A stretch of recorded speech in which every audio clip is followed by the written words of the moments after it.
Saya mau tanya Gus, di surga itu tidak ada matahari dan bulan, tapi sangat padang sekali.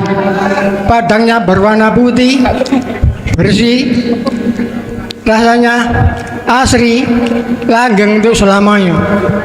Sedangkan di dunia ini ada matahari dan bulan, ada siang dan malam, dan waktu berganti. Berarti dunia ini bulat dan berputar. Saya tanyakan ialah, apakah surga itu juga bulat dan berputar seperti dunia ini? Demikian Gus penjelasannya. Assalamualaikum warahmatullahi wabarakatuh. Waalaikumsalam warahmatullahi wabarakatuh. Inilah yang dijawab, jawabannya inilah yang ada di surah An-Nur ayat 35 ya. Tatkala ruhaniyah itu sudah ditarik Allah di dalam musyahadah secara fisik berupa matahari atau bulan sudah tiada, tapi di situ mengapa kok sangat terang benderang? Andai kata di situ yang terjadi adalah terang benderang, mengapa terangnya itu tidak memanaskan diri kita pada saat di dalamnya? Tawerang tapi gak panas. Itulah Pak yang dimaksud Syekh Ibnu Athaillah dalam satu makolahnya itu gini, barang siapa yang sudah melepaskan dirinya dari sifat basariyah lewat zikir sirul asror dan fana'ul zikri, di situ Allah akan menyalakan yang namanya lentera itu cahaya makrifat Allah. Tatkala cahaya makrifat itu dijatuhkan satu menir berhasil Pak, anaknya beras nih loh, rais, jadi anaknya rais iku sing tugel-tugel nih loh, cuwili. Manakala itu dijatuhkan ke alam dunia, maka saat itu reduplah cahaya matahari. Itu hanya satu menir, satu tugelani beras nih loh Pak, putulani gelas beras itu. Nah, Allah akan meletakkan dan menyalakan cahaya makrifat di jagatnya rohaniyah itu, dikarenakan rohaniyah itu telah melakukan zikir.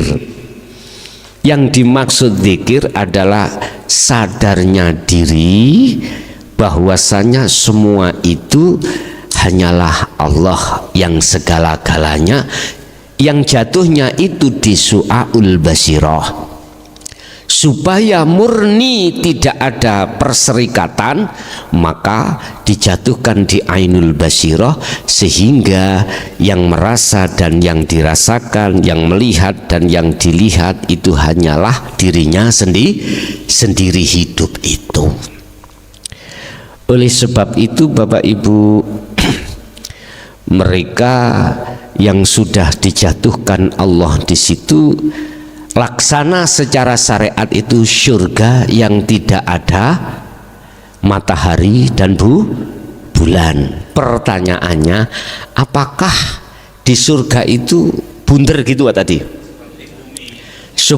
Seperti bumi berputar seperti itu? Mohon maaf, kita kalau kembalikan kepada ilmu biografi, dunia itu dunia itu bundar lah gitu toh.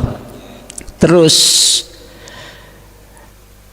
matahari dan bulan itu matahari dan bulan dan planet-planet yang lainnya itu yang memutari memutari matahari. Iki dunia anu lho ya, ilmu biografi ya nih, ilmu apa? IPS.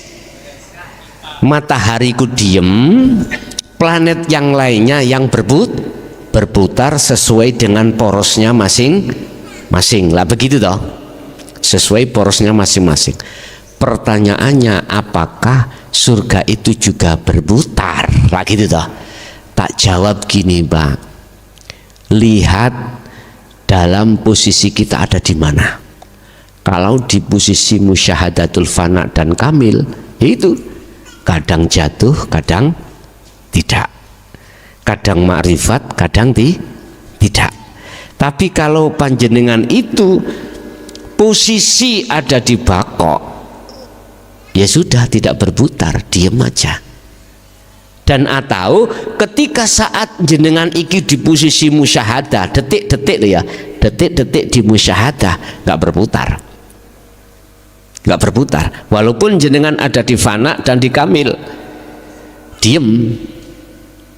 Kecuali nanti jenengan jatuh lagi baru berputar.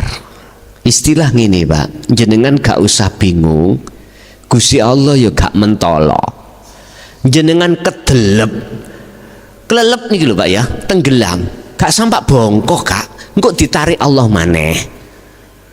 Istilah cara orang berenang, melihat di jarno sik cek warak wetenge, ya.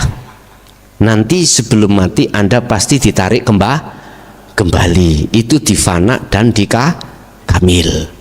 Seperti itu. Jadi seakan-akan itulah nisbat perputaran. Tapi kalau Anda ini sudah dibakok, ya sudah. Jadi nggak ada kata berputar, nggak ada.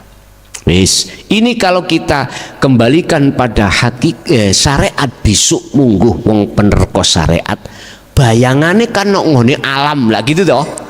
Alam, apakah itu berputar? Tidak, Bapak. Karena apa? Alam itu lebih luas daripada alam yang lainnya. Alam ruhaniyah itu lebih luas daripada alam jasmaniyah. Alam jasmaniyah, alam jasmaniyah kita terbatas, Pak, terbatas. Kita bikin gedong terbatas, kita bikin apa terbatas. Kalau alam rohaniyah sudah nggak ada batasnya, sehingga ketika saat sampean kholwat dimasukkan satu alam yang sampean nggak tahu, kelihatannya tanpa ada batas, luas sekali. Bagaimana ya, itu Anda diincipi coro syariati kemawon. Coro syariat dikatakan surga, tapi coro hakikat itu masih di taraf alam mukasafah. Iji, lanjut.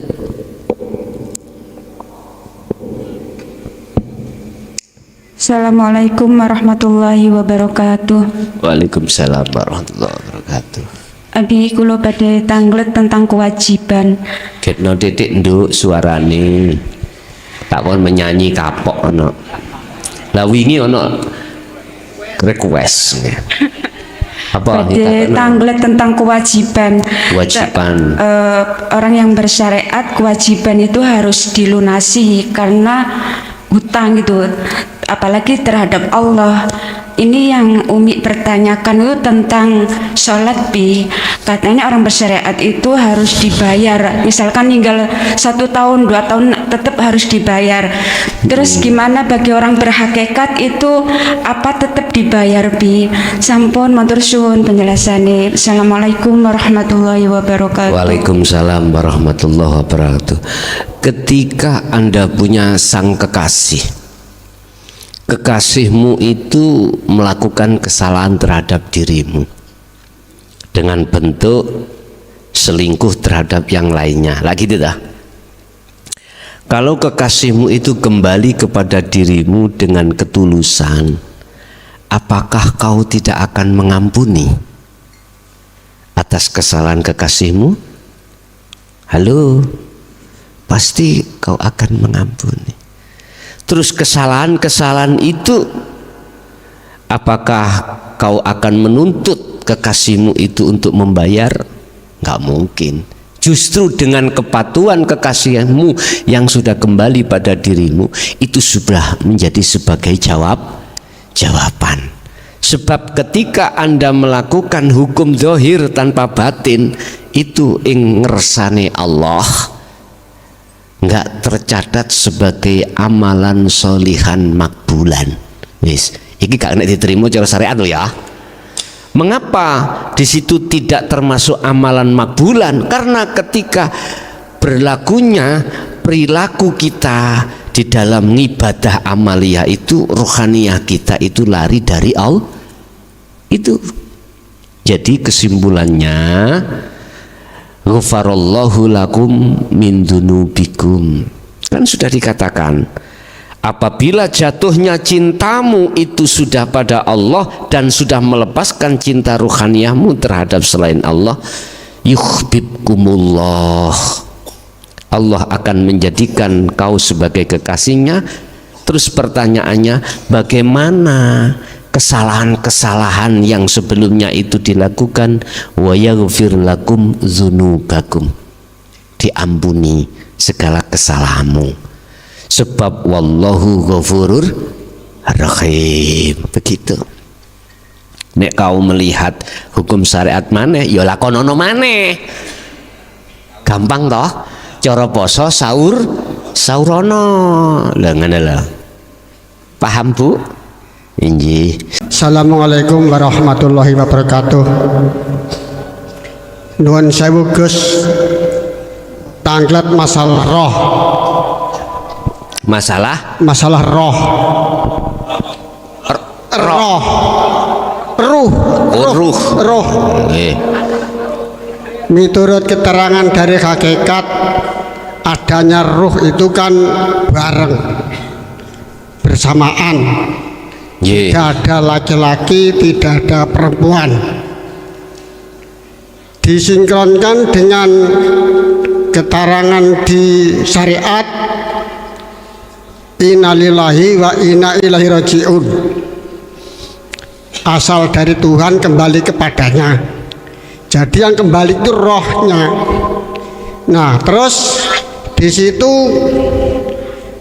di syariat itu yang paling banyak penduduk neraka itu dari unsur perempuan. Itu di syariat.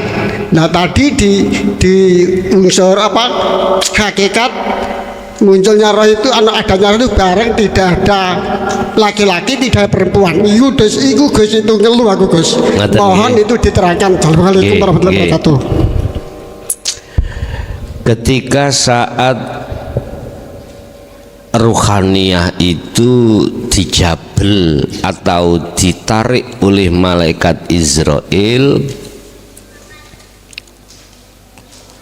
maka sesungguhnya nanti menghadapi pitakon malaikat mungkar nakir itu dikembalikan lagi. Laksana kita tidur disadarkan kembali. Lah, anggap saja di sini golongan yang tidak bisa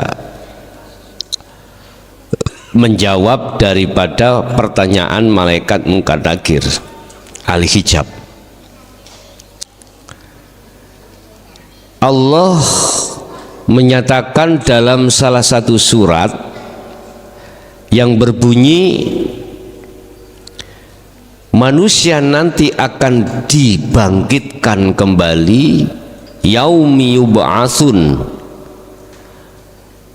ketika dia itu di dalam alam barzah,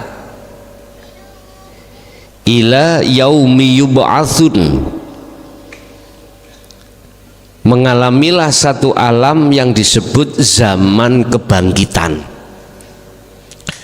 Berarti bahasa syariat, jasad yang sudah merotoli ikut dibangkitkan kembali berwujud.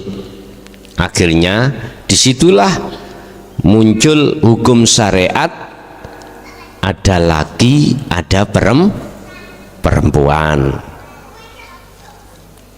Ada laki, ada perempuan. Wong jasad kok. Saya tanya, neraka surga itu makhluk apa bukan? Makhluk ya? Itu syariat apa bukan? Syariat. Kan kulit toh Pak Bu? Kulit.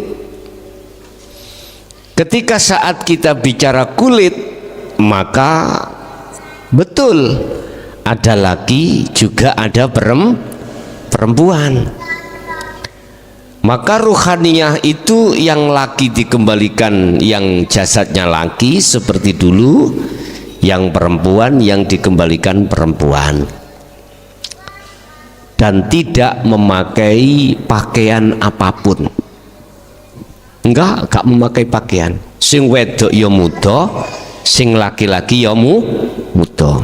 Ono pertanyaan, lah waktu yang seperti itu apa mboten duwe karep? Diterangkan dalam ayat, dia iku goboh, rasa wedi, ketakutan dan lain sebagainya dengan datangnya yaumi yub'ats, terus menghadapi hari pembalasan atau penghisapan iku loh, dia sudah enggak nduweni rasa kaya ngoten iku pun karena ketakutan. Boten saged. Iki ngomong syariat lho Pak ya, ngomong syariat. Lah terus kalau toh neraka atau surga itu makhluk, ya gak ono bedane dengan hukum syariat niki makhluk. Siapa yang berlaku di dalam hukum ini? Siapa yang dihadapkan di meja hakim? Ya mereka yang bersalah. Apa mungkin pengadilan pundi niku? PN niku, pengadilan negeri itu memanggil Anda, lang Anda itu gak salah? Apa mungkin? Gak mungkin. Apa mungkin yang sudah tidak lagi melakukan satu kesalahan itu dipanggil dihakimi? Ya tidak mungkin lah. Tapi bahasa syariat mengatakan semuanya itu dipanggil dihakimi. Ada yang timbangannya berat, yang baik, yang tidak baik tidak ada. Ada yang kebalikan, berat kebaikannya kalau belas, sing berat itu kejelekan. Nah gitu toh. Itu bahasa syariat seperti itu. Hakikatnya apa mungkin kau nggak salah dihadapkan ke meja hijau? Ya nggak mungkin lah Pak. Wong gendeng ah, nggak salah kok dipasal. Ya nggak mungkin lah. Itulah jawaban bagi ahli syuhud ketika saat di dunia itu sudah mati, artinya sudah mematikan keakuannya, dia sudah ada di posisi akad.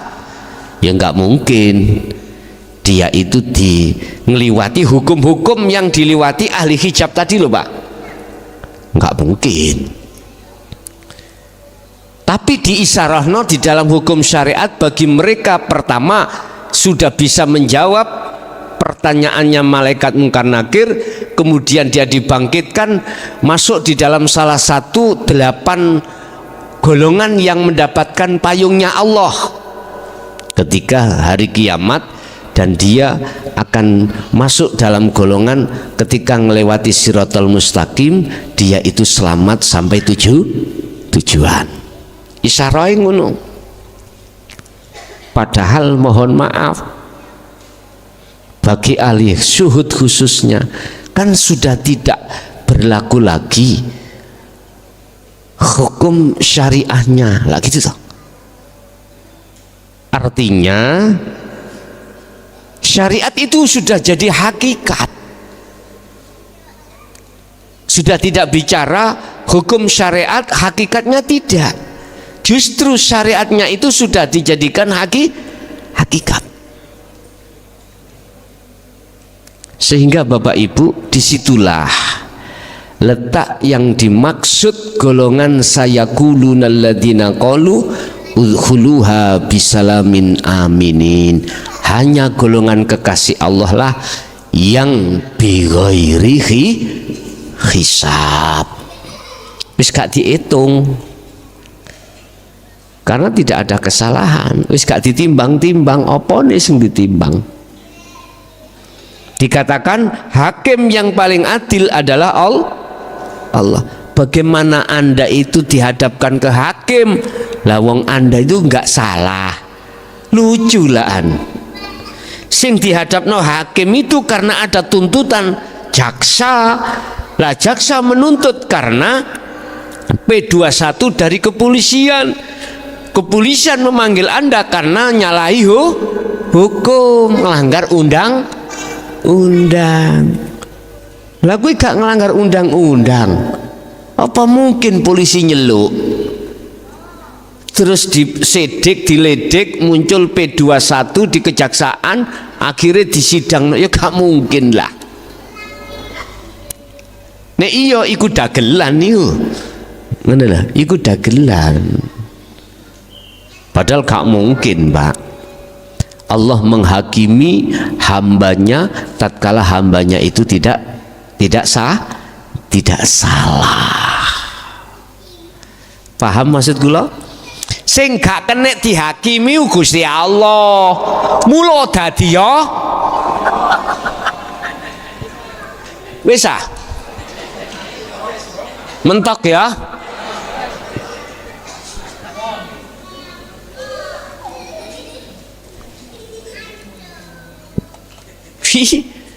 Kowe seru iki, sumpah kowe seru ngajine iki. Mohon maaf, bukan perkara saya itu ngerusak aturan sing ana njaba ndak. Saya hanya menasehati secara keilmuan dan kepraktekan. Di dalam keesaan pada Allah, Anda harus sampai di situ, harus.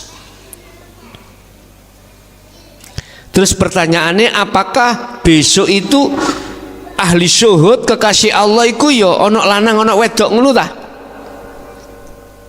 Wis kari ndelok, kari melihat dari sisi mana kau memandang. Makanya mengapa al-jannah itu identik dengan rahmat itu gimana?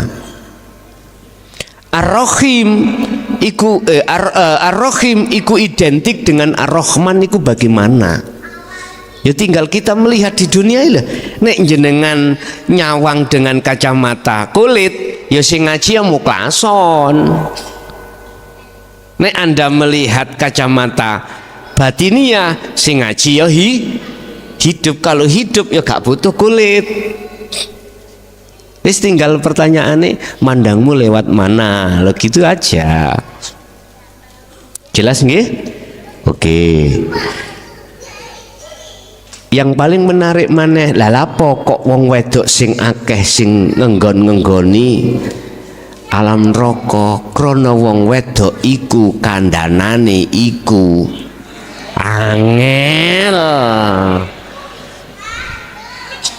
Lho nggih, pengalaman kula ngaji nang nggone daerah manapun lebih didominasi laki-laki daripada perempuan. Oh, angel kandhanane wong wedok iku. Tapi duduk wong wedok Jaya Baru lho ya. Itu bukan. Makanya kan aku sering ngomong, kalau istrimu itu sudah berlaku sirul asro dan fana'ul dzikri, man emanen iku gaco. Ngerti gaco? Ikulah gaco walak walik, gak tahu kalah. Ya, nggak tahu kalah. Diumbulno pasti sing ono ndukur ya. Ya sing ono gambare gitu. Jenenge gaco walak walik. Mangkane kok gak kanca liya sing kon ngumbulno gak oleh diumbulno dhewe. Lho, tibake ngono. Nek kancane sing ngumbulno konangan ndak ngono ta. Nek walak walik.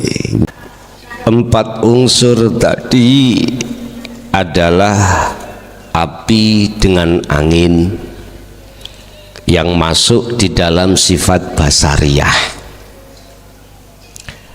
air dengan tanah yang masuk di dalam sifat basiroh. itu selalu menyertai diri ruh. Manakala yang bangun adalah sifat basariyah yang terdiri dari angin dan api, maka seseorang itu tidak akan pernah bisa sampai kedamaian, ketenangan. Dalam bahasa lain, dia dikatakan ahli hijab, dialah yang dimasukkan dalam alam barzakh. Tapi manakala yang bangun itu adalah sifat basiroh yang terdiri dari air dan tanah, maka ruhaniyah itu selalu damai, selalu anteng, dan selalu bahagia. Itulah yang disebut sebagai ahli suhud. Itulah para kekasih Allah. La khaufun alaihim walahum yahzanun. Lah, ruhaniyah itu punya kehendak. Nanti kita masuk pada sifat ma'ani, irodah, kehendak. Apakah boleh manusia itu punya kehendak? Bapak Ibu, kalau toh iku sifat irodah itu menjadi sifat wajibnya Allah, pada hakikatnya nggak boleh. Bagaimana ruhaniyah itu bisa punya sifat kehendak? Lawang ruhaniyah itu sifatnya lawan kehendak, lawannya kehendak, nggak bisa. Tapi kok nyatanya aku punya karep toh, kehendak toh, lah gitu dah. Inilah manusia yang belum mengenal dirinya. Akhirnya dia selalu merampas sifat-sifat wajibnya Allah. Dan inilah Bapak Ibu yang dimasukkan Allah di dalam ahli hijab itu seperti itu. Lu lantas katanya sifat kehendak itu ada di dalam diri manusia. Iya, itu akan tampil nyatanya kehendak itu manakala diri manusianya itu sudah tahu dirinya. Artinya dirinya itu sudah dirinya manusia itu sudah kefanaan, baru akan nyatalah kehendak dalam dirinya. Ini nanti ada hubungannya dengan lauhil mahfud, Pak. Hubungan dengan alam lauhil mahfud. Anda akan tahu nanti, buku-buku catatan di sana akan tahu. Kalau sudah masuk di dalam kehendak irodah nanti miturut makom mukasyafah nanti. Jadi nggak boleh pandang sudut secara hakikat, nggak boleh manusia itu punya kehendak. Artinya kalau mereka sudah ada di zona wilayah ahad, itu kehendaknya Allah, bukan kehendaknya manusia itu. Berhubung kita melihat manusianya dari sisi syariat, maka seakan-akan manusia itu punya kehendak. Makanya tinggal kita melihat dari sisi mana. Yang menjadi rumus pandangan syariat itu mandang jasmani makhluk, pandangan hakikat itu mandang rohani, berarti hidup Allah. Tinggal kita mandangnya kacamatanya lewat kacamata mana. Terus bagaimana wujudnya ruh itu yang bagaimana? Sebab di situ ada jiwa mutmainnah, ya ayyatuhan nafsul mutmainnah. Terus di situ ada akal, ada roihan, ada nafsah, ada nafsu. Nah terus sing ruhaniyah itu yang bagaimana?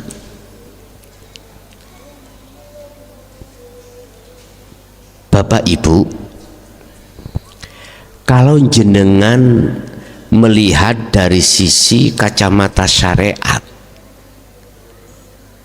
wujud roh iku gak jauh berbeda dengan wujud apa yang ditampilkan roh secara jasmani iki.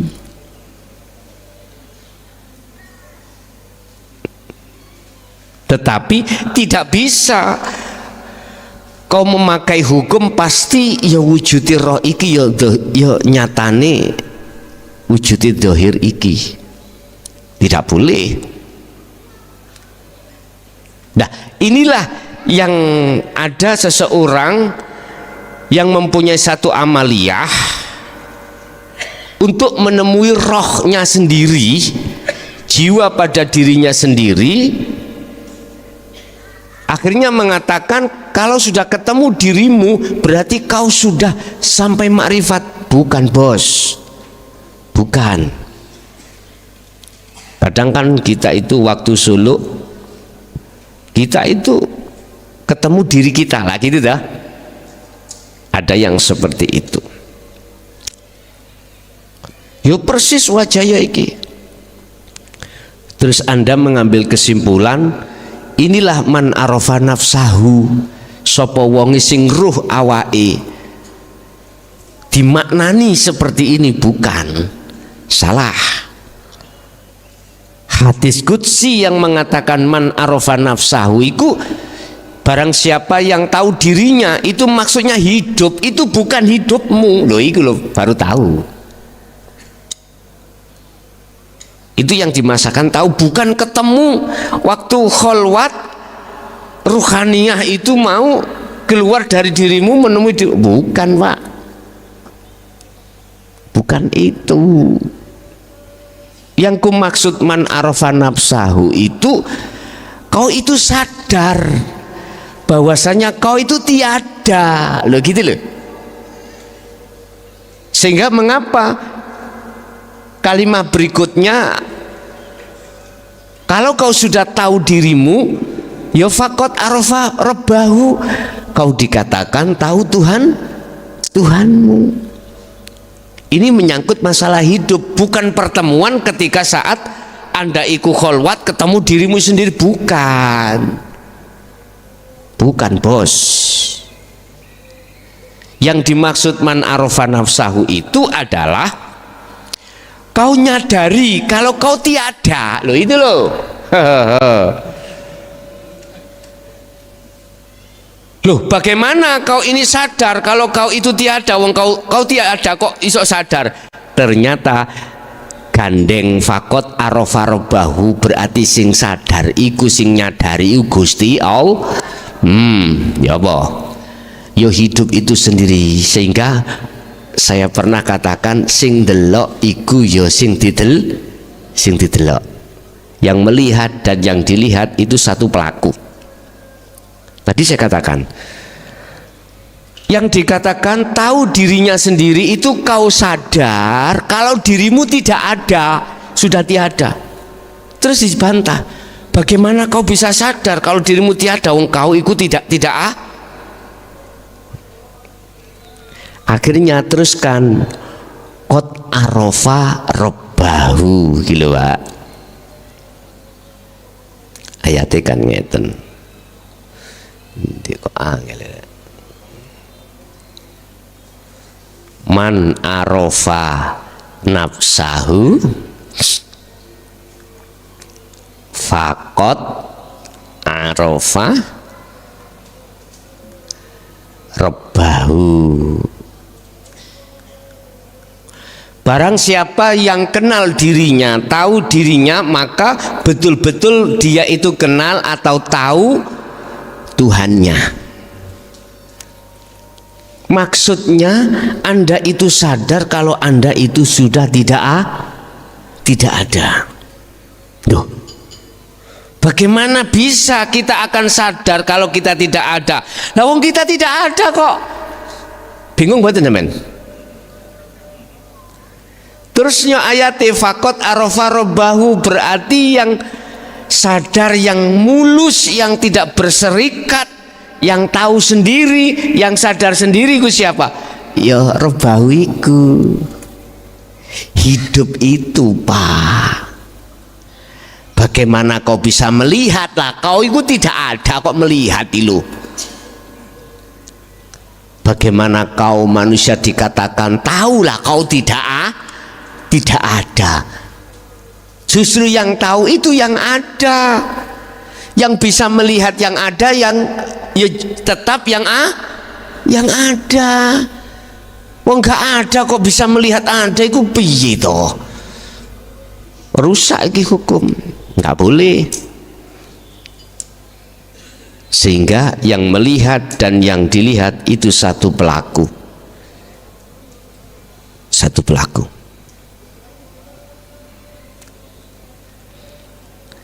Terus rupane roh iku ya apa? Ilangono roh dhisik.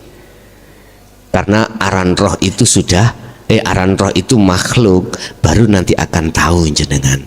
Bukan perkarane aku tahu diriku roh iki rohku iku mau ketika sampai Solo diperjalankan Allah ketemu dirimu sendiri. Set. Mbuh nafsiyah, mbuh lawamah, mbuh amarah, mbuh mutmainah. Bukan bos. Bukan itu yang dimaksud man arafa nafsah. Yang dikatakan man arafa nafsah kembali kepada yang awal tadi. Hanya hidup itu sendiri yang melihat dirinya sendiri. Itulah qiyamuhu binafsihi di dalam wahdaniyah. Yang terakhir tentang ajaran al-khalat atau Sidi Jenar yang mengatakan wahdatul wujud. Wahdatul wujud apa? Kesatuan dari semua perwujudan. Inilah Pak masuk dalam keterangan sifat wahdaniyah, makna sawiji. Mereka yang nggak paham di situ pasti akan menimbulkan fitnah. Sebab dikatakan wujudnya Allah itu ya alam semesta ini. Karena tidak ada yang sama di antara mereka begitu banyak. Itu diwahdaniyahno. Dijadikan satu, dikumpulkan jadi satu, makna sawiji, sehingga dikatakan wahdatul wujud itu ada di situ. Mereka yang nggak paham menerka, oh berarti makhluk iki Allah yang ngono. Itu berarti nggak paham. Bagaimana wujud Allah tertampil pada makhluk, wong makhluk itu sudah tidak ada di dalam dirimu. Ya nggak mungkin lah Pak. Makanya nek gak paham ilmune al-khalat, ilmune Siti Jenar nango jaya baru tak dunungno ben kuwi ora dadi fitnah. Ya gak dadi fitnah. Jadi makna sawiji yang tidak ada, yang menyerupai inilah yang dijadikan sebagai dalil oleh beliau-beliau bahwasanya Allah itu tidak ada yang menyerupai. Akhirnya ditampilno sifat basariyah donya saisine iki. Ono banyak papat walaupun dawa-dawa padha dawane. Apa jenenge iki? Gulune ya ono sing gak padha. Hitungan wulune ono pira? Kobra men. Enggak ada yang sama sebetulnya itu. Yang menjadikan runyam itu beliau kan mengeluarkan fatwa ini. Fatwa ini. Wahdatul wujud itu ini. Akhirnya gak bisa diterima oleh umat Islam khususnya. Ketunggalan wujudku ambek wujudmu. Aku yo awakmu, awakmu yo aku. Mereka yang nggak paham menuduh ada dua. Ini loh. Kamu dengan saya sudah tidak ada bedanya. Muhammad dengan Allah sudah tidak ada bedanya. Lah kau masih menerka dua. ya gak paham-paham, akhirnya jadi fitnah. Lah maksud yang mengatakan wahdatul wujud itu tidak ada dua, dulur, nggak ada. Iki saya mengatakan dari sisi keilmuan. Nanti lebih paham lagi, Anda tesiskan, Anda buktikan dalam bentuk khalwat itu sendiri. Ustaz, jangan bingung, pasti kok Anda akan dibimbing Allah Dewi masuk di dalam wahdatul wujud, sehingga Anda melihat apapun Allah, Allah, Allah, Allah. Ngerti enggak? Karena selain Allah sudah tidak ada dalam dirimu, gitu loh ya. Oke, lanjut. Ada yang kanjerit enggak pertanyaannya tadi? Nih.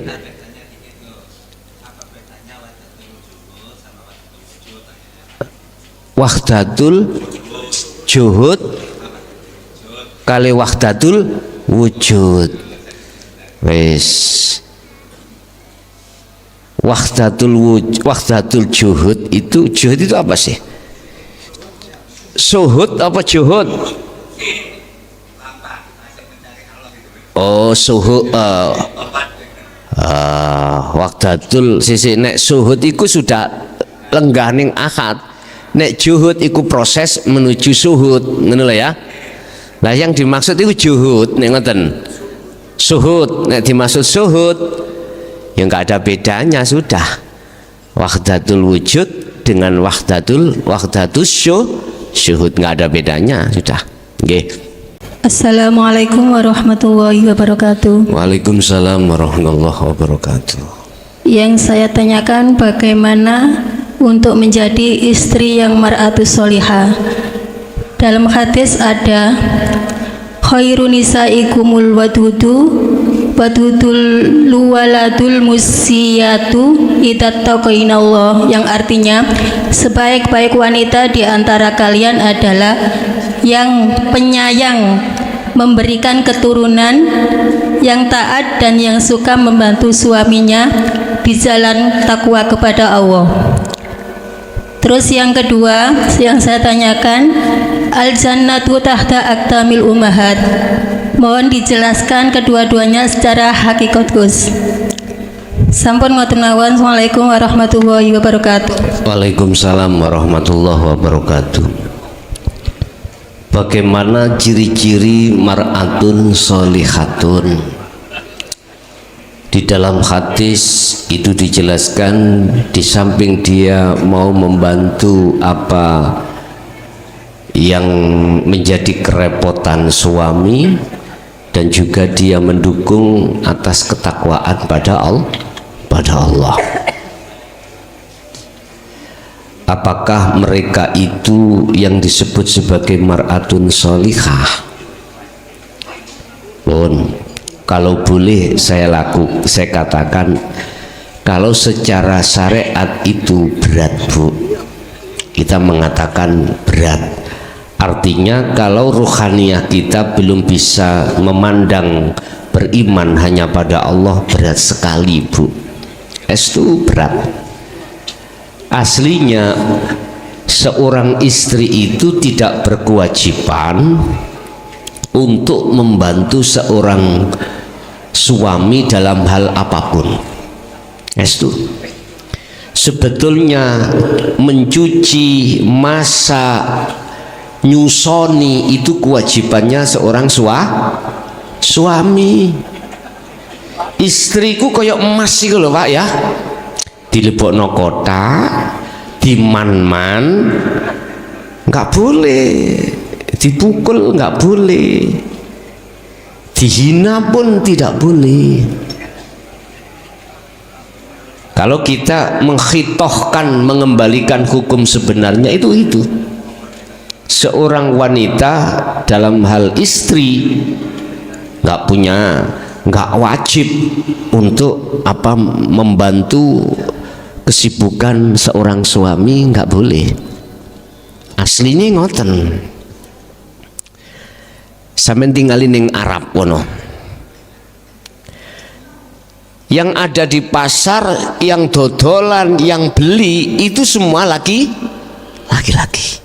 Wanita nggak boleh keluar dari rumah, nggak boleh. Itu tadi wanita iku gur melayani, ya.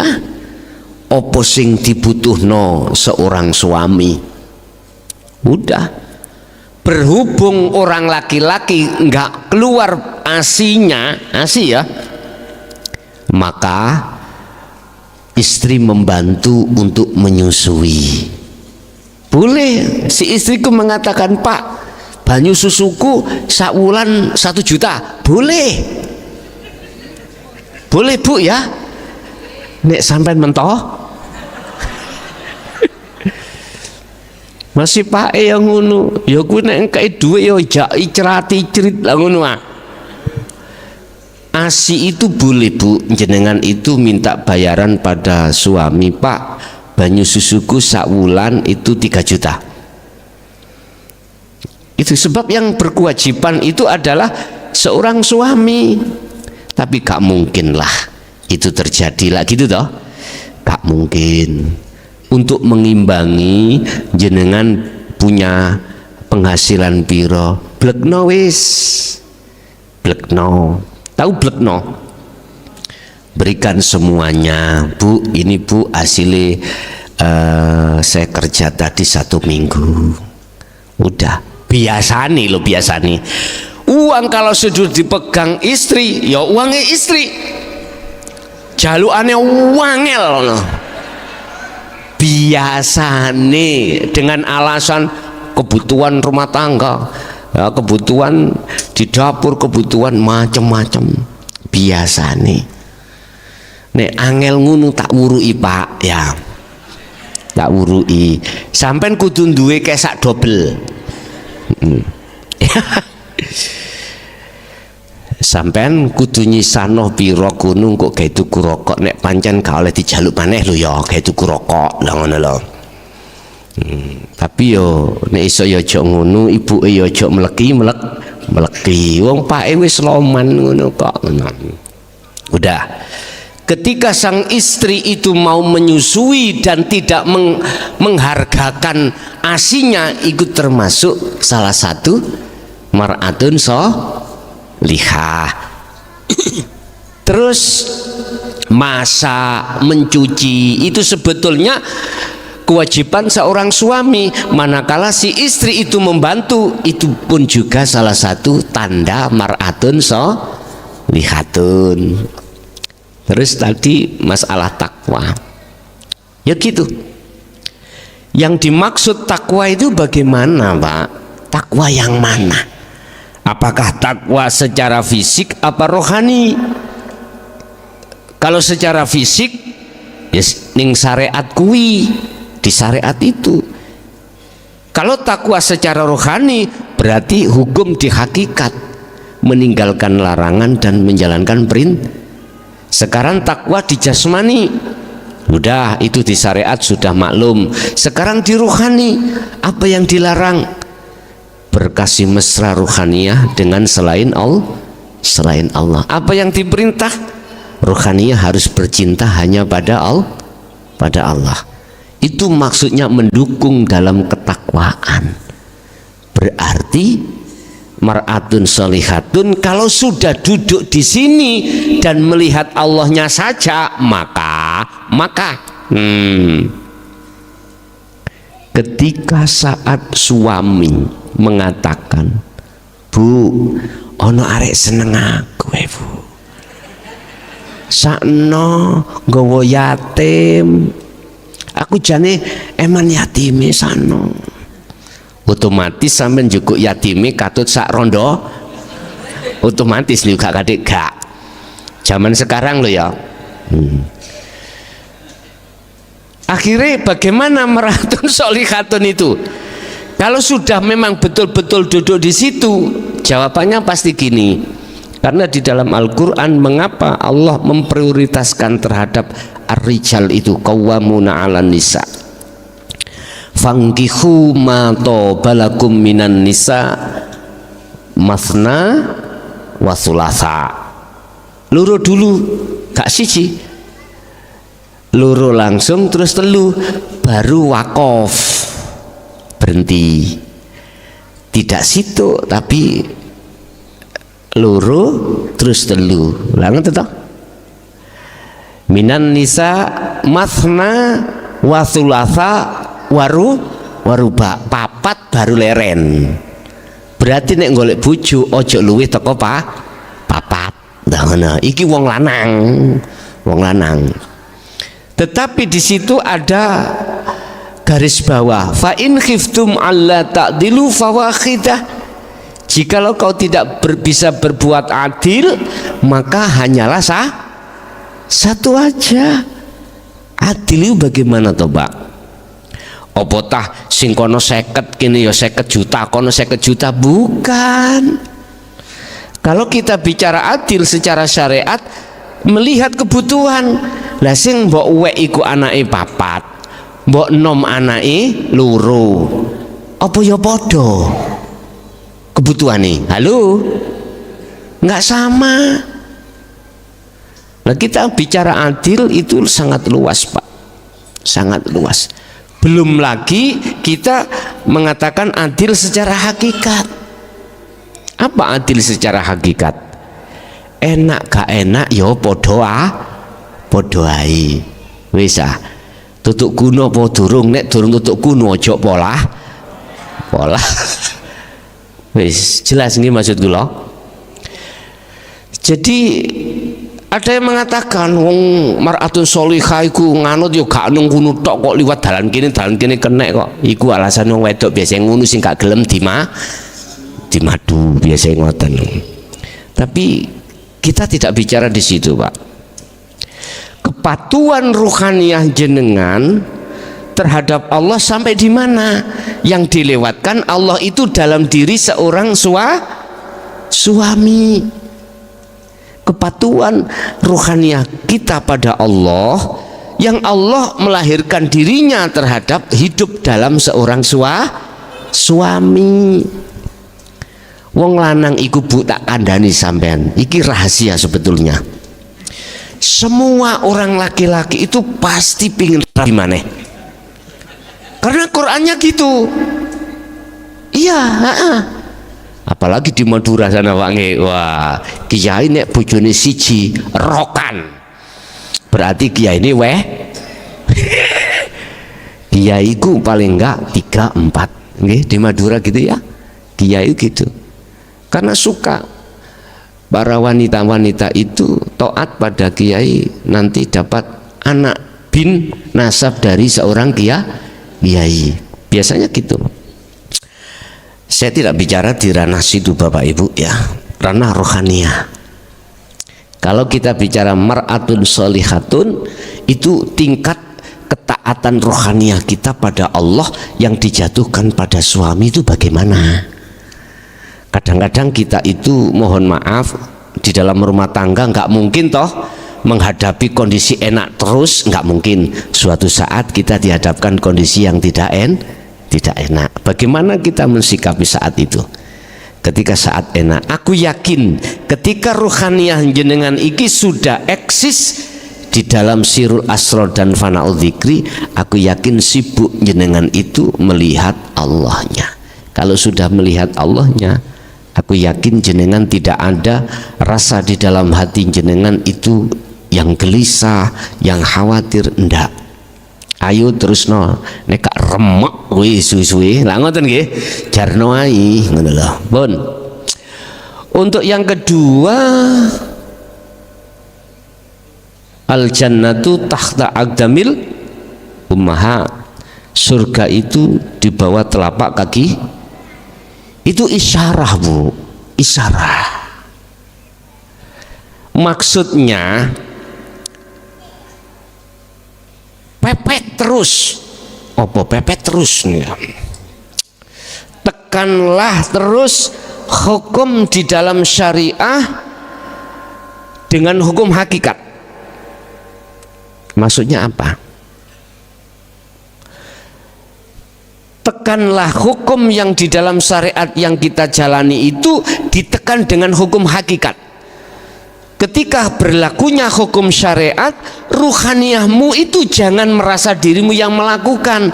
Artinya ruhaniyahmu itu harus menetapkan semuanya yang melakukan adalah Allah.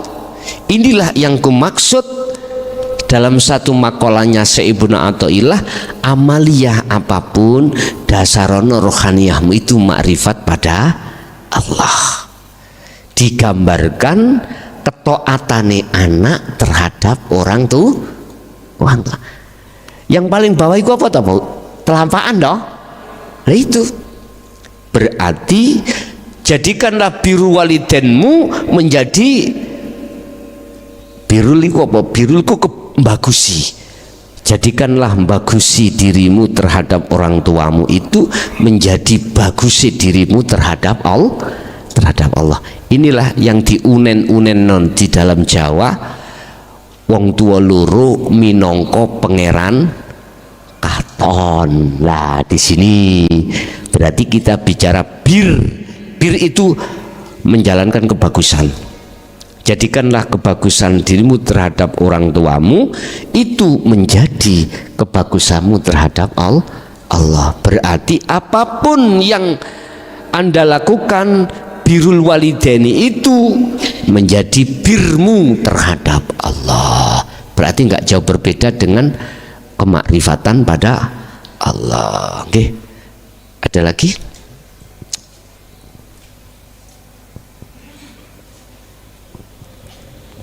Yang di majelis silakan. Assalamualaikum warahmatullahi wabarakatuh. Gus, mohon bertanya tentang baiat. Hampir setiap tahun saya mengikuti baiat karena merasa dalam diri saya untuk melakukan juhud suluk masih belum sempurna, masih jauh dari kewusulan. Ini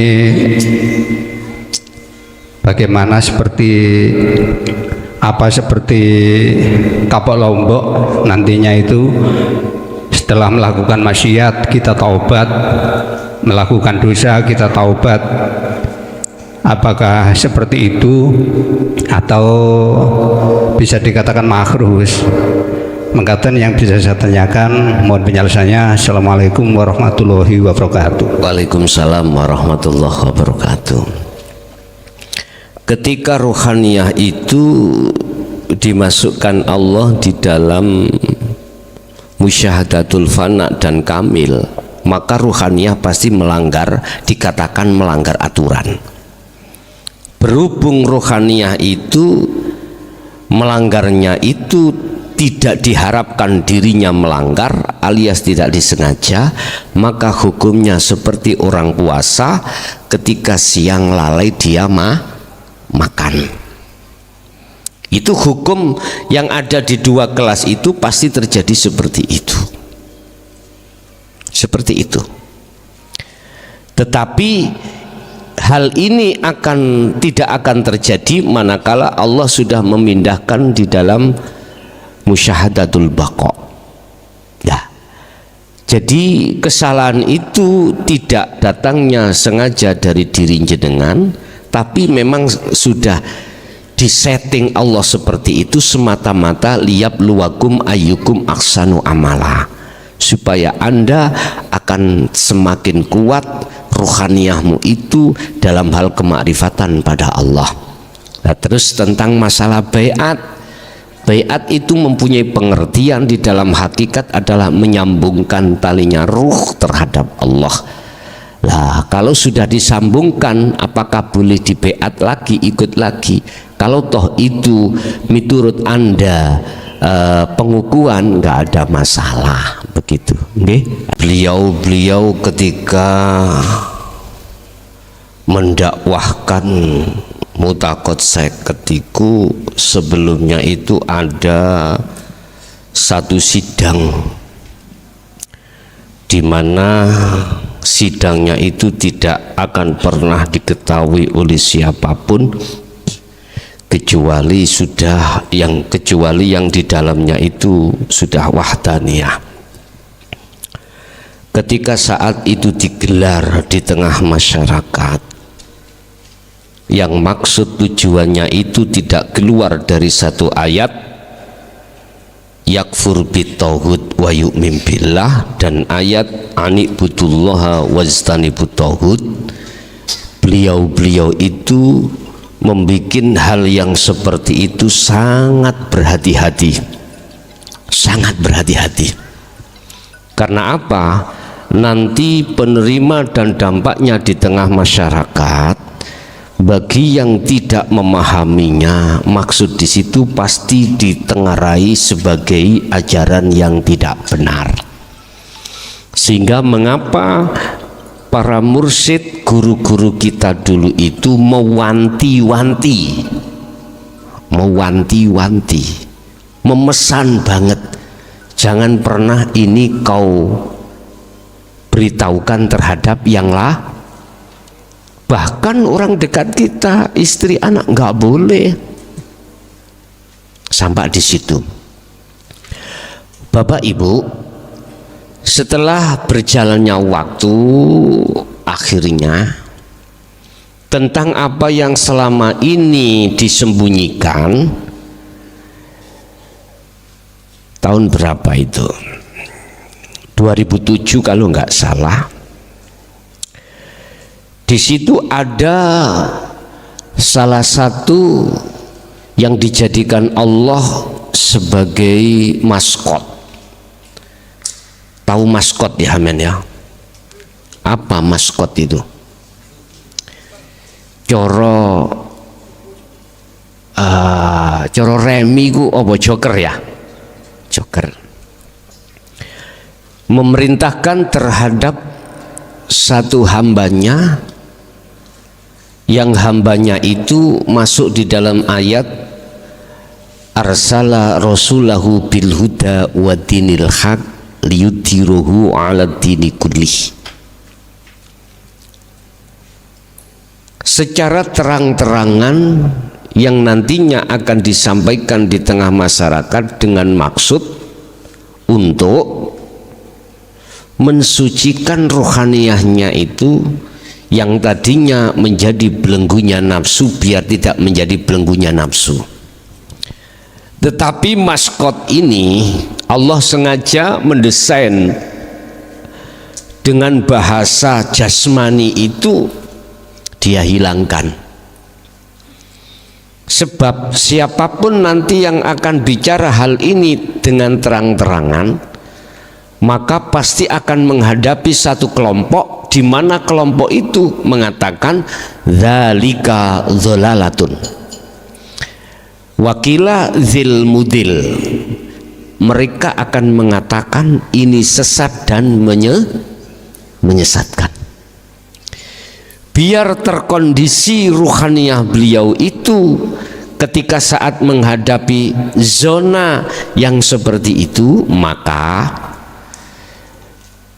bahasa ruhaniyah dia itu dihajar oleh Allah atau difisik oleh Allah, sehingga ketika saat menghadapi kondisi itu dia tetap ruhaniyah itu dalam keadaan jiwa tenang, tidak akan pernah mengalami apapun.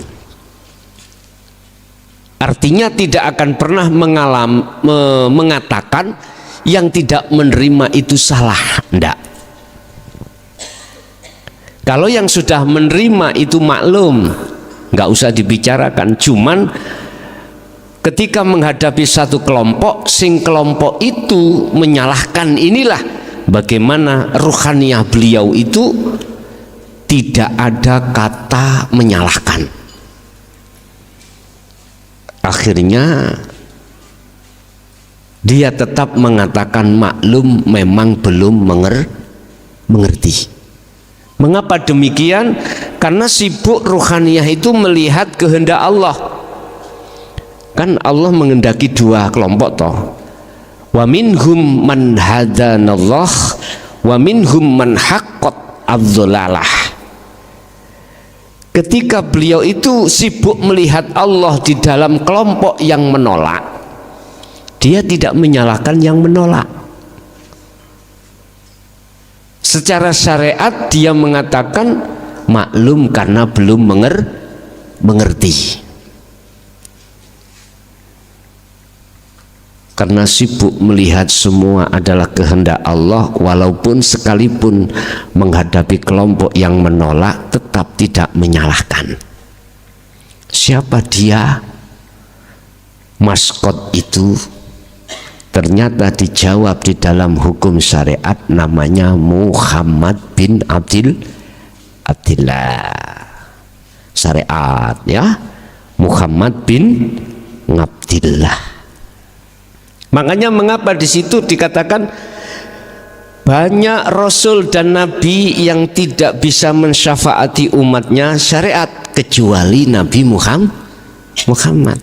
Karena dia menghadapi dua kelompok ini tidak menyalahkan.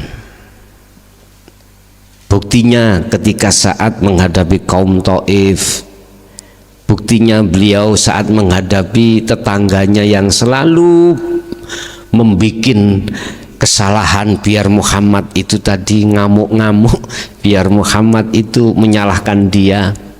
Berhubung beliau itu sudah dikondisikan Allah di dalam ruhaniyahnya, itu hanya memandang Allah yang berkehendak, memandang Allah yang berafal, maka dia tidak menyalahkan secara fisik manusianya. Setiap kali mau sholat subuh, Rasulullah itu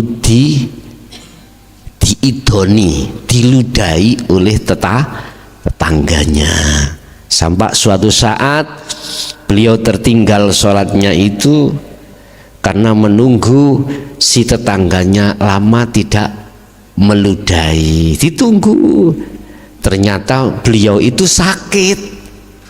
Akhirnya ditanya oleh sahabat, ya Rasulullah, nopo onjenengan iku kok telat? Intine saya menunggu tetanggaku tadi, nunggu air liurnya yang habis tidur itu loh. Itu akhirnya ketahui ya Rasulullah beliau sakit. Oh gak layak. Akhirnya setelah beliau ikut jamaah pulang seperti biasanya, beliau langsung menghampiri tetangganya itu. Dengan dakwah yang seperti itu, akhirnya beliau yang tadinya musuh Muhammad, akhirnya dia mengucapkan dua kalimat syahadah. Loh, berarti apa maksudnya? Ternyata orang yang mengatakan ajaran dinul haq itu sesat, jangan kau salahkan dulu, walaupun itu orang dekat Anda, ya. Bisa jadi dia masih diproses Allah untuk tidak bisa menerima. Suatu saat nanti dia akan membuka diri ruhaniyahnya itu tentang iman yang diajarkan dinul haq ini. Sebab pada waktu itu dia terima dengan akal. Bagaimana mungkin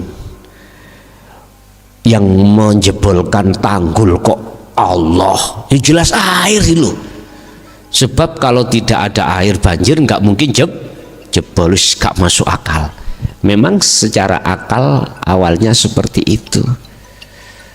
Bapak Ibu, jadi beliau-beliau yang mencetuskan sifat wajibnya Allah, sifat mohalnya dan lain sebagainya itu, sebelumnya itu memang sudah wasawirhum billadzi hiya aksan. Musyawarah di dalamnya itu khusus yang biwahdaniyah. Lah disitulah akhirnya Allah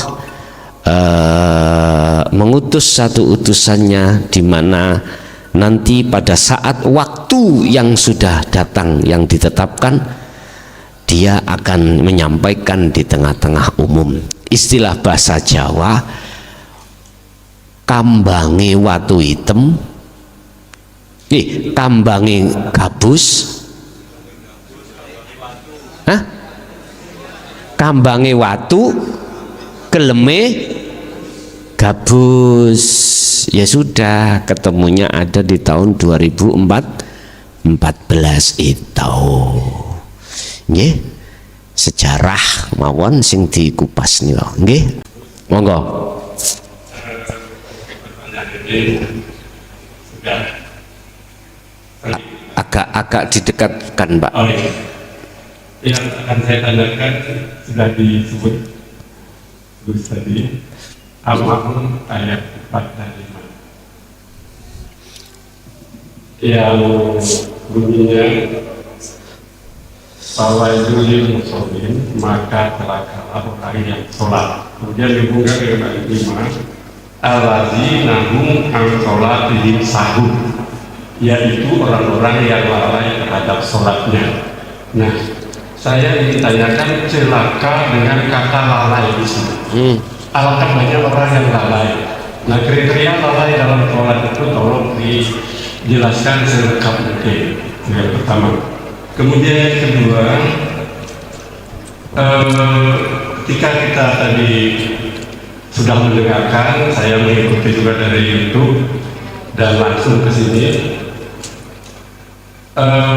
kita memandang sesuatu dengan mata batin, artinya bukan dengan diri kita sendiri. Ketika itu kita berusaha untuk mengikis diri kita sendiri dan akan timbul dengan mata batin, yaitu yang kita sebut Basiro tadi itu.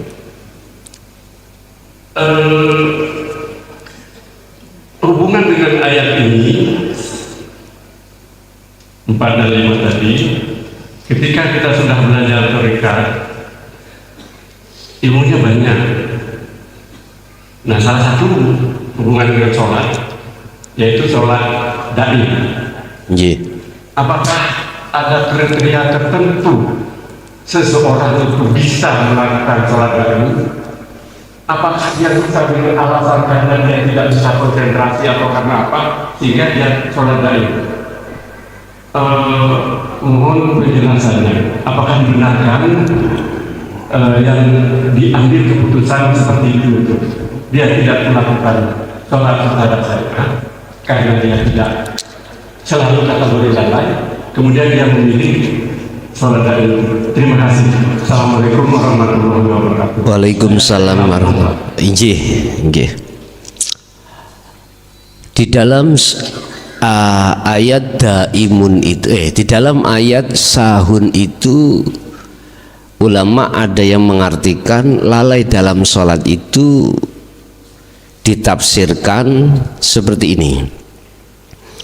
Ini sudah waktunya sholat, tapi tidak kita lekas sholat. Akhirnya sampai habislah waktu sholat. Ada yang mengartikan sahun itu lalai di seperti ini. Tapi lebih ke dalam lagi, bukan persoalan waktu yang telah disiapkan Allah entah berapa jam, umpama maghrib kan hanya sedikit ya Pak ya. Bukan itu. Waktu sholat malah lebih ke dalam lagi. Itu manakala lalai, disitulah celaka bagi kita. Tetapi perlu diingat, kita manusia itu berkelas-kelas Pak. Ada kelas umum, ada kelas khos, ada kelas khawasul khawas. Apapun alasannya, mereka yang ada di kelas kelas umum nggak bisa melaksanakan sholat yang ada di kelas khos, nggak bisa. Mengapa nggak bisa? Berbagai faktor, termasuk salah satu di antara faktor adalah menolak ajaran dinul haq. Ini menolak kebenaran untuk menjadikan sholat daimun menjadi sholat khosyi'un, sampak daimun, itu dia tolak. Makanya jarang Pak bab masalah sholat itu didakwahkan di tengah-tengah masyarakat. Jarang sekali. Kalau boleh saya katakan, bagaimana mungkin kita akan bisa menguak rahasianya cara bagaimana kita itu sholat biar sesuai Quran khosyi'un, sementara yang ada pada diri kita nggak ada untuk kita jelaskan, sehingga ya banyak yang menutup-nutupi. Jadi golongan am ya sesuai kelasnya, sehingga jangan heran di situ ada beberapa tingkatan. Di am itu sholatnya kadang ingin dilihat orang, kadang sholatnya masih ada tendensi dari Allah. Karena apa? Karena di situ dikasihkan hadiah oleh Allah. Siapa yang sholat akan saya kasih pahala, saya kasih surga, dan kujauhkan neraka. Berarti kita sholatnya karena tendensi. Seperti anak kecil kita suruh ke pasar, kasih permen, semangat dia. Kasih uang, semangat dia.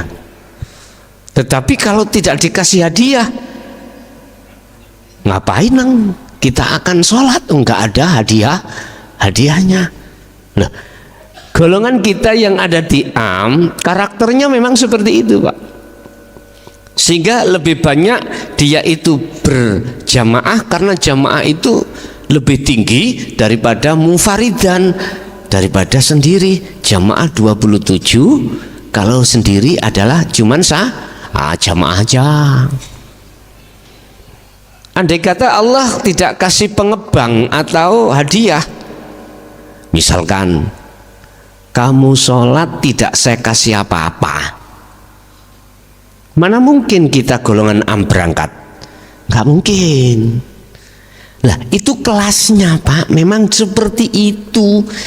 Terus diapain lagi?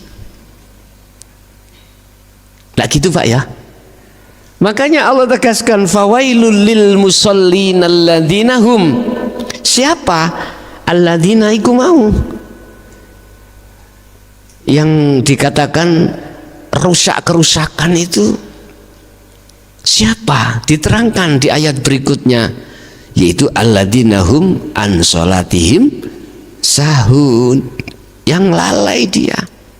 Nah, sekarang saya tanya, kamu pingin terus di kelas ini apa ingin munggah di khos, bahkan naik di khawasul khawas? Terserah.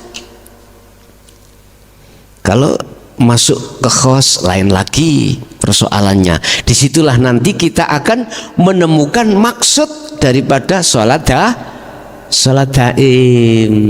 Tidak 50 waktu, Pak.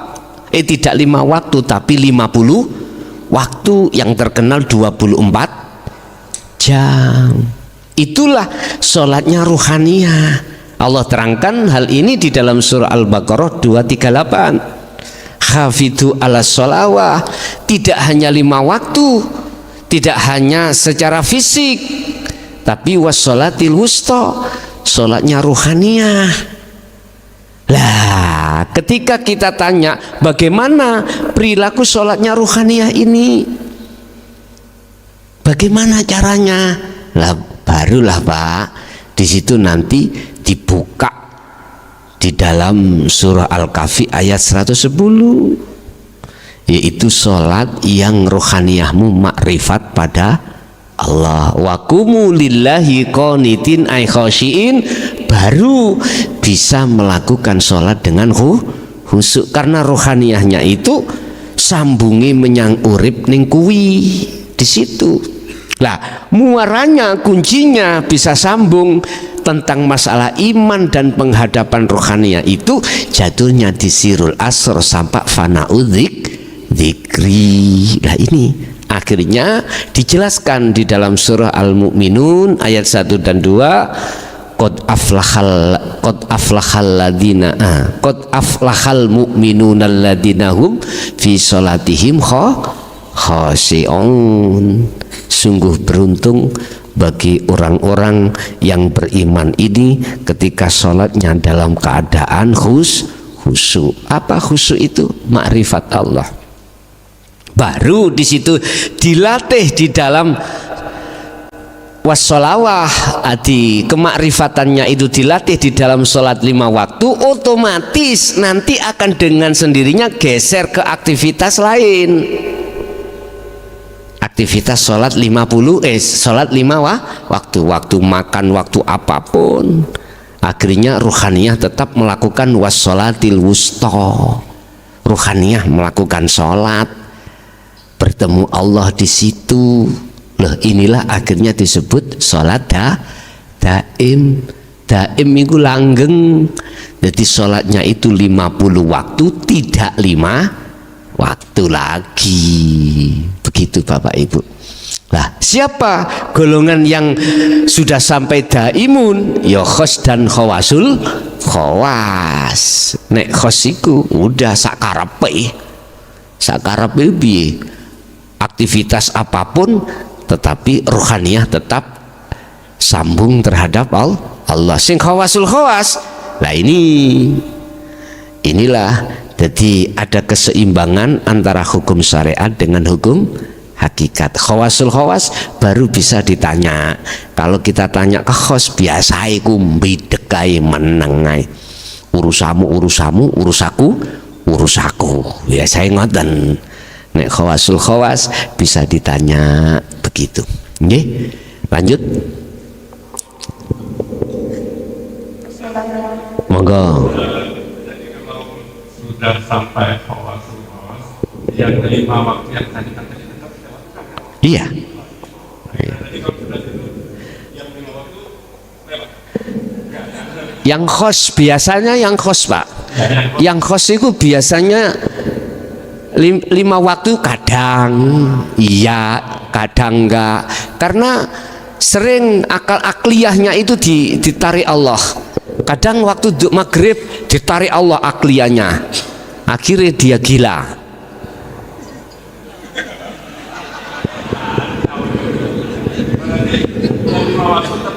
Tetap betul. Nggih, sama-sama. Nggih. Ada lagi? Sudah cukup di majelis? Oke, kita masuk di jalur interaktif. Silakan panjenengan yang ingin bertanya bergabung di 082 141 295 309. Kami persilahkan.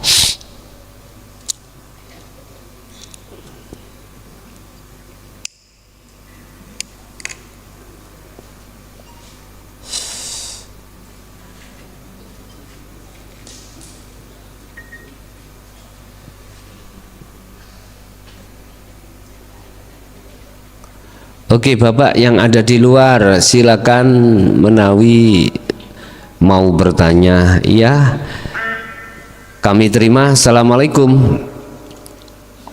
Assalamualaikum. Waalaikumsalam. Ya Bapak, silakan, dari mana? Saya Eko dari Jakarta. Iya. Mendengarkan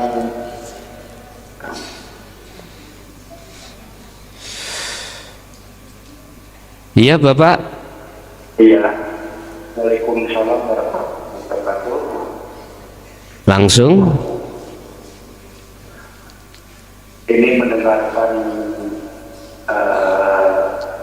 tausiah Gus tadi, ini jadi tambah pusing Gus. Letak pusingnya. Mohon penjelasan. Jadi apa namanya, urip atau urip Tuhan atau Allah itu kok jadi kayak banyak ini. Seperti apa Pak? Kayak banyak. Nggih. Yang kedua, letak pusingnya itu Gus, setiap manusia, setiap ini kok ada urip. Nggih. Sudah Bapak?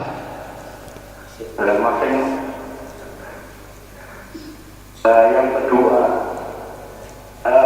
pemahaman Tuhan di bumi dan Tuhan di langit itu bagaimana? Nggih. Mohon maaf, ini kan benar-benar pusing ini, mohon pemahaman. Yang ketiga, peran mursyid atau mursyid itu atau wali mursyid itu gimana ya, wajib atau harus atau bagaimana, seperti Nabi Muhammad kan untuk untuk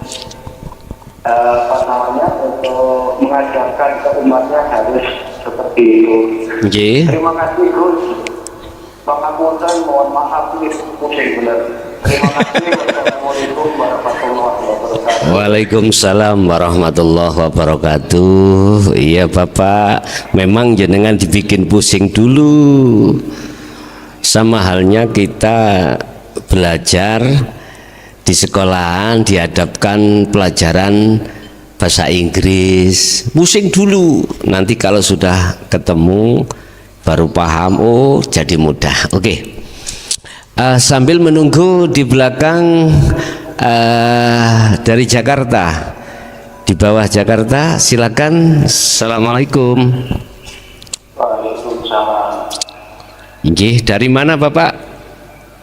Dari Samarinda, Pak.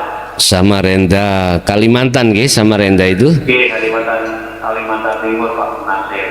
Oke, silakan Bapak yang ditanyakan. Pak. Oke, silakan. Duwe utang? Rencang, nggih napa rencang? Nggih, teman apa? Kan ngeten, kalau pas nyetel YouTube niku tiap hari kan ngeten. Kamu YouTube terus, siapa tanggung jawab nanti itu? Oh, main semawan terus kok kuwi kamu harus ada bantu. Kamu nanti tidak sama YouTube, tapi aku main semak. Dan kalau tambah ke Gunti Gus. Sampun. Iya, di belakang. Dikira-kira Gus, mau jalan pun. Oh, ngeten. Nggih. Naik langsung tengah Ainul Basiro dikasih ke Gunti jalannya. Oh, ngaten Gus. Assalamualaikum warahmatullahi wabarakatuh. Waalaikumsalam warahmatullahi wabarakatuh. Oke, dari Samarinda bisa kami terima. Mungkin di belakang Bapak Samarinda silakan. Kalau ada kita terima. Assalamualaikum. Waalaikumsalam. Dari mana Bapak? Magetan. Langsung pertanyaan.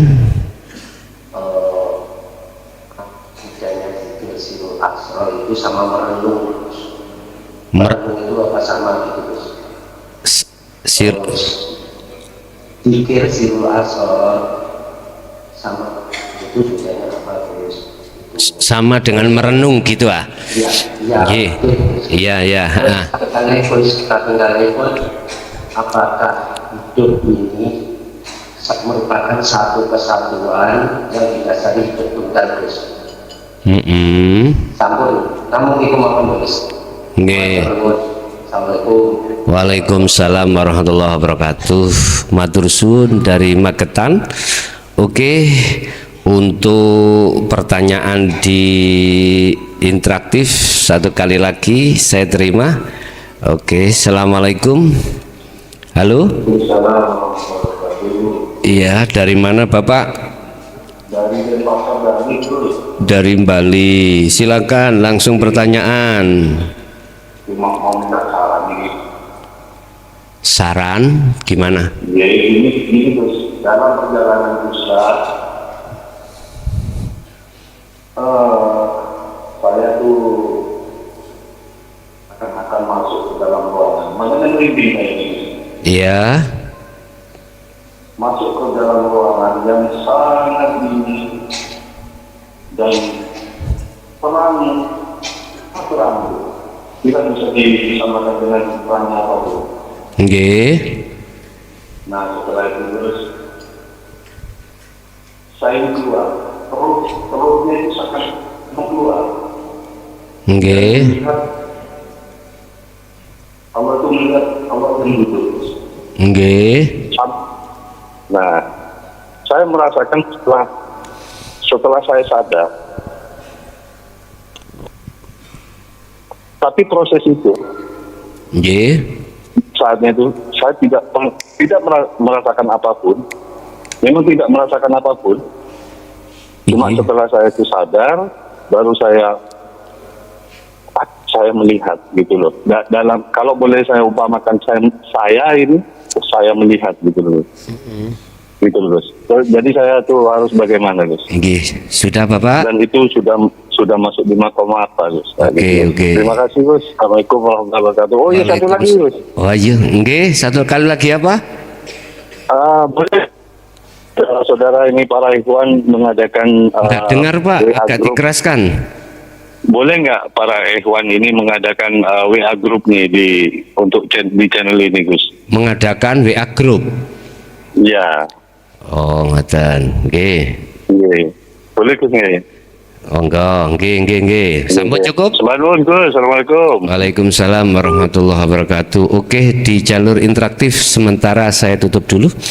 Kita menjawab pertanyaan dari berbagai pertanyaan. Pertama dari Bapak Jakarta ya. Hidup itu kelihatan kok banyak, kula niki pusing. Ngeten Bapak. Banyak satu di dalam banyak. Bukan banyak wek-wek beliau. Banyak memang kalau kita lihat seakan-akan hidup itu banyak si A, si B, si C. Inilah yang kumaksud ahadiyah ya. Harus ada tindakan ahadiyah. Ahadiyah itu apa? Jangan bedakan banyak itu banyak. Banyak itu masukkan dalam satu. Ini yang kumaksud tindakan ahadiyah menuju ahad. Artinya hidup yang ada pada diri jenengan atau di luar diri jenengan itu sama. Biar sama bagaimana? Jenengan harus berlaku kholwat yang duduk di su'aul basirah ke ainul basirah. Baru nanti kalau sudah di ainul basirah itu nanti Anda sudah tidak ada lagi hidup banyak. Ini boleh mengingatkan saya ketika saat saya juga bertanya kepada salah satu pernah saya angsoni sebagai guru, mungkin ada yang kenal di pondok pesantren mana itu Ringin Agung ya, tepatnya ada di daerah Kediri, namanya Mbah Khozin ya. Pernah dulu itu aku tanya tentang masalah Allah, aku dijawab Allah saya ternyata banyak Pak, tapi beliau mengatakan Allahku itu hanya tunggal. Nek Allah muson iku wakeh. Lah iki aku ya bingung, sama dengan bingungin jenengan sak mangke. Loh, katanya Allah itu satu, Allah itu esa. Lah kok banyak beliau mengatakan terhadapku. Ternyata beliau mengatakan banyak itu karena di dalam hatiku banyak perkara-perkara yang kuimani, yang bisa nyapo-nyapo itu disebut itu pangeranku. Allah banyak, ada wanita, ada anak, ada harta benda, berarti banyak. Lah itu maksud beliau itu mengatakan Allahku banyak. Lah beliau mengatakan Allah ahad. Beliau Mbah Khozin mengatakan Allahnya ahad itu bagaimana? Oh ternyata jenengan kalau sudah di titik ainul basirah maka bisa mengatakan Allah itu tidak banyak lagi. Justru kul huwallahu ahad.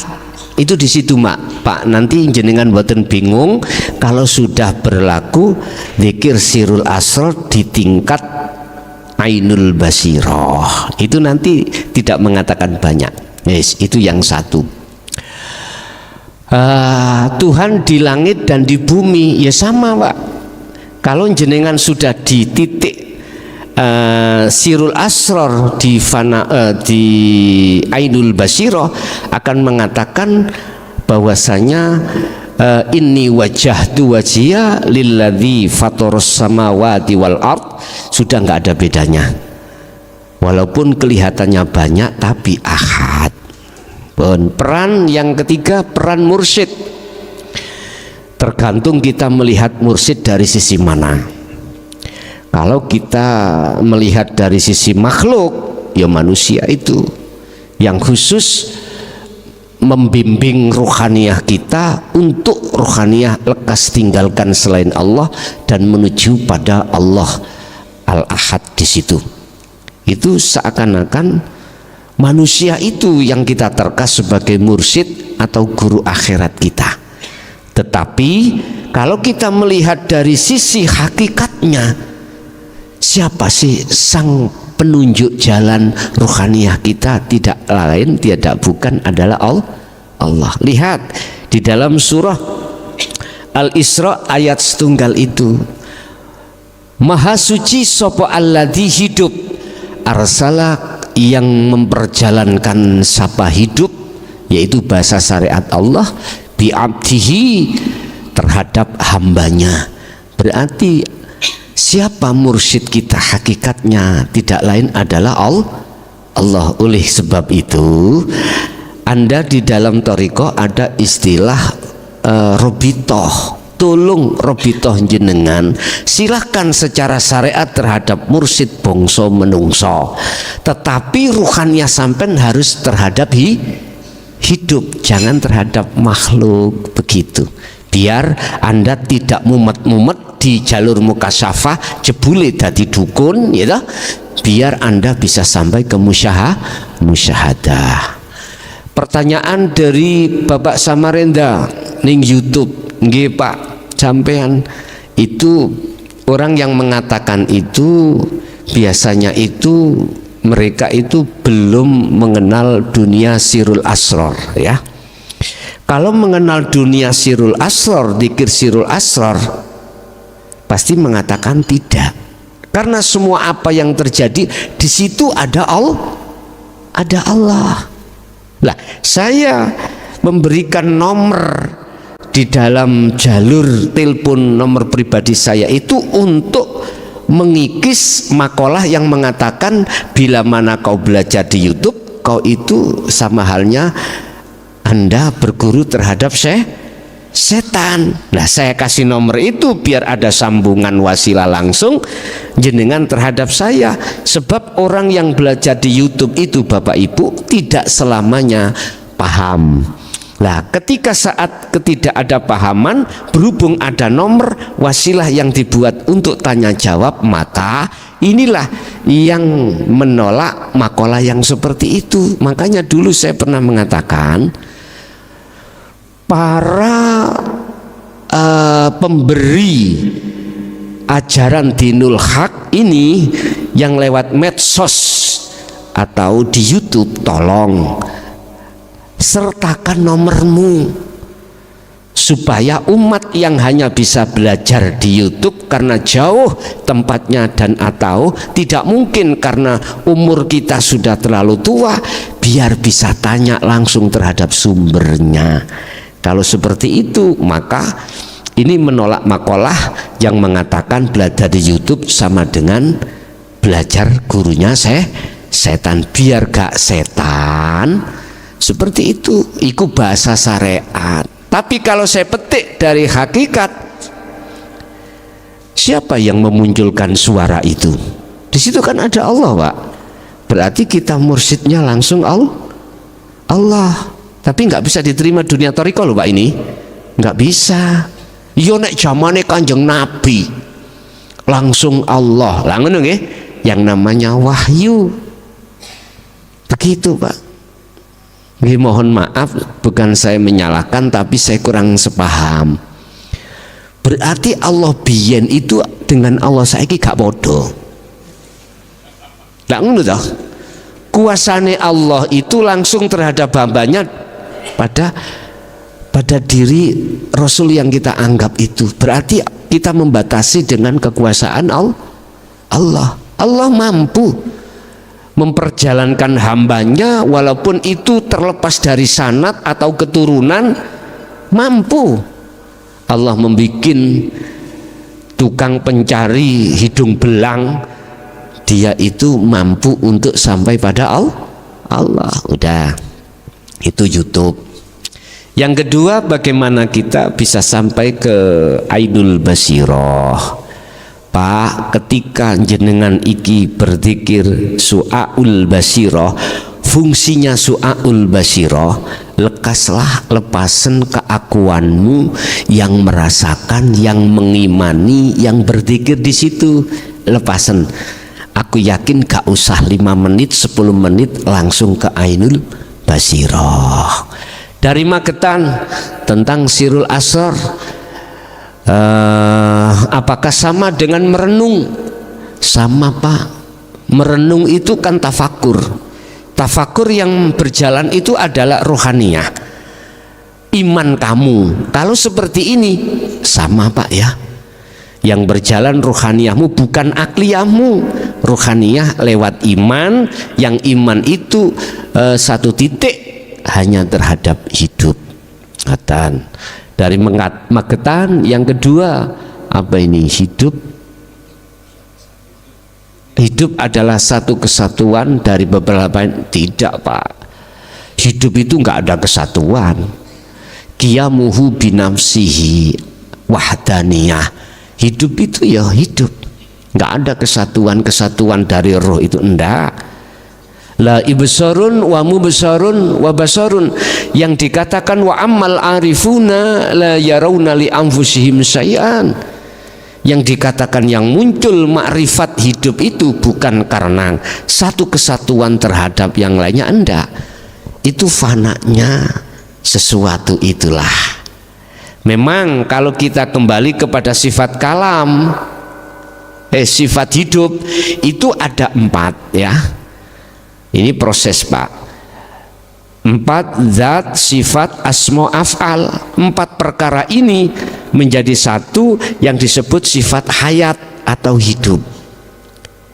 Ini memang kalau melihat dari arah sini satu kesatuan.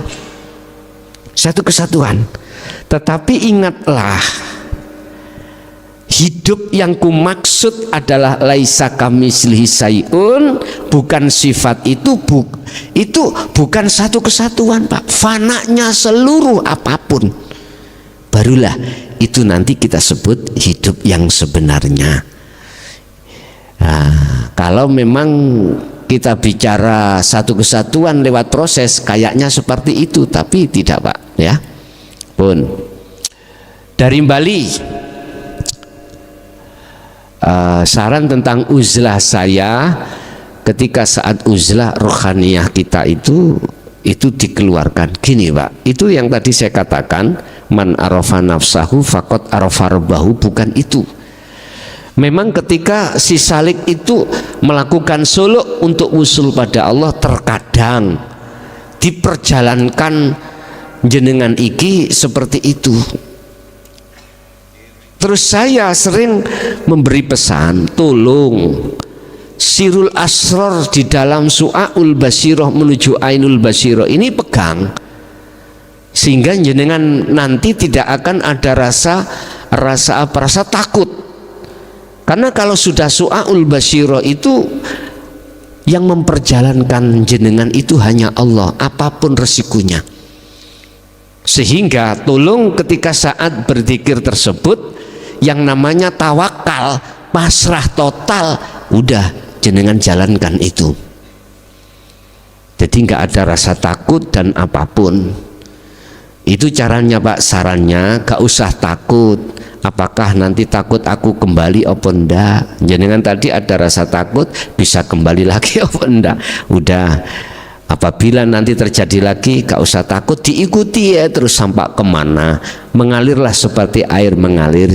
Karena ingat, ruhaniyah ketika solo itu yang memperjalankan juga Allah. Tentang memakai WA group, ya, aku nggak melarang WA group kalau itu sebatas untuk sharing-sharing, silahkan. Tapi lebih baiknya menurut saya, kalau jenengan sudah laku, sibuk nolaku wae.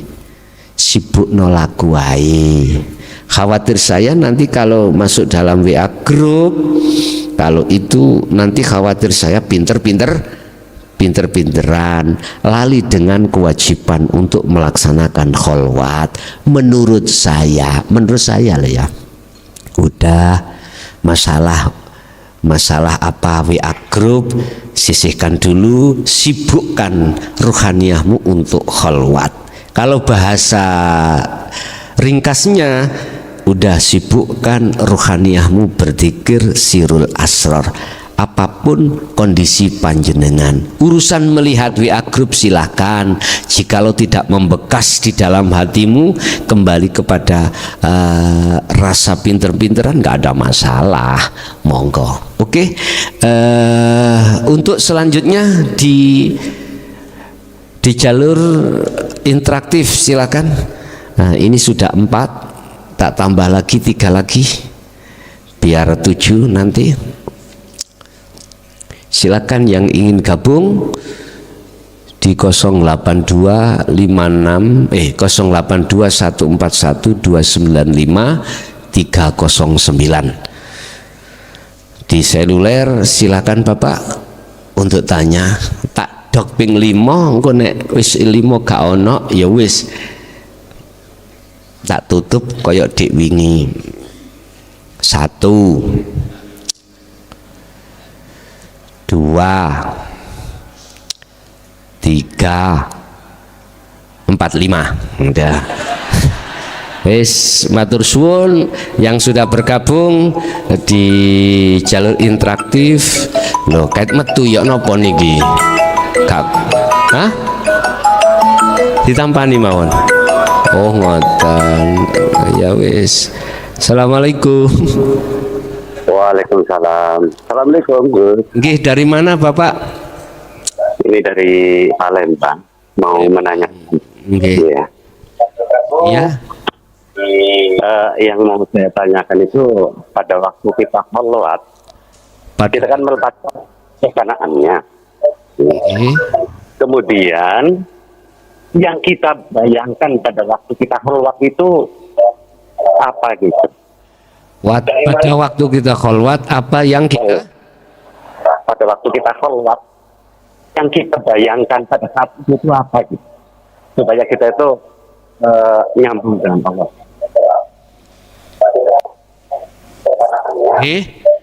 Sudah Bapak? Ya, sudah. Oke. Iya. Assalamualaikum. Oke, waalaikumsalam.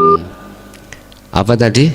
Apa yang kita bayangkan? Oke, di belakang dari Bapak Palembang. Silakan untuk masuk sebelum tak hitung, tak cepet no mau. Oke, sambil kita menunggu, kita jawab apa yang kita bayangkan ketika saat kholwat. Oke, yang sudah masuk. Assalamualaikum. Halo Bapak, dari mana? Dari Sulawesi Selatan ini. Interaktif, silakan. Halo Bapak, apa yang langsung ditanyakan? Saya mau tanyakan masalah aluat ini. Halo. Bapak menjauh dari pesawat ya? Oh ya. Bentar harga kecil. Atau pesawatnya dikecilkan biar enggak mantul. Iya, sudah dikecilkan. Halo, assalamualaikum. Waalaikumsalam. Nah, ini saya mau tanyakan masalah aluat. Kebetulan ada bisikan di dalam aluat ini. Katanya nafsu itu saya enggak bisa kalah sama bacaan, sama zikir jahar dengan sir. Nah, yang saya mau tanyakan apa untuk dikalahkan nafsu ini yang berkata, yang ada bisikan begitu. Oke, sampun. Nah, sudah Pak? Iya, karena saya pernah lihat dia datang bisikan begitu. Oke. Iya ya, oke. Terima kasih banyak. Assalamualaikum. Waalaikumsalam warahmatullahi wabarakatuh. Satu kali lagi di jalur telepon, satu kali penanya, silakan masuk. Apa yang kita angan-angan ketika kita berkholwat? Kalau yang dimaksud angan-angan itu tafakur di dalam ruhaniyah, nggak apa-apa. Kalau yang diangan-angan belajar berangkatnya dari akal, jangan. Sebab kalau Anda tafakur, angan-angan, membayangkan dengan akal, mesti kau akan dimasukkan dalam dunia muhadharah atau mukasyafah. Artinya sesuatu yang ada kaitannya dengan makhluk nantinya, harus dengan ruhaniyah. Tafakurnya ruhaniyah itu jatuhnya ada di iman. Iman yang hanya pada Allah, tidak selain pada Allah adalah hidup itu. Jadi angan-angan jenengan itu, iman itulah yang harus jenengan kuatkan di Su'aul Basirah dan Ainul Basirah. Oke, sekali lagi yang bertanya dari telepon. Assalamualaikum. Assalamualaikum Tuan Guru. Waalaikumsalam. Ya, perkenalkan, saya Guntur dari Wilatik Tuan Guru. Dari Wilatik, Sumbersari. Sumbersari, Kediri. Nggih. Oh, Pondok Sumbersari. Nggih. Monggo. Dari siapa ini namanya? Dari Guntur Tuan Guru. Oh, nggih. Apa yang kemarin? ditanyakan? Iya. Sini Tuan Guru. Di hati saya kok muncul pertanyaan gini. Berarti kalau Gusti Allah itu hakikatnya itu berarti satu, tapi di pikiran saya itu banyak gitu loh Tuan Guru. Kayak contoh misalnya istri Allah, anak Allah, orang tua Allah. Semuanya saya lihat ini kok Allah semua gitu loh Tuan. Gitu, nggak ada yang semuanya kok yang berperan itu Allah semua. Kan berarti kan Allah banyak, tapi hakikatnya satu. Terus saya merasa kayak engkau adalah aku adalah engkau. Intinya kayak melihat sendiri gitu loh. Biarpun anak, berarti anak itu adalah kayak wujudnya Allah. Dan aku pun juga kayak melihat yang dilihat itu satu itu Tuan Guru. Jadi kayak ini gitu loh. Nah itu saya makom mana itu saya nggak mengerti. Sudah Pak ya? Iya, sudah gitu aja Tuan Guru, mohon penjelasannya. Assalamualaikum warahmatullahi wabarakatuh. Untuk jalur interaktif sementara sudah tak tutup. Kita masuk pada pertanyaan yang nomor 2.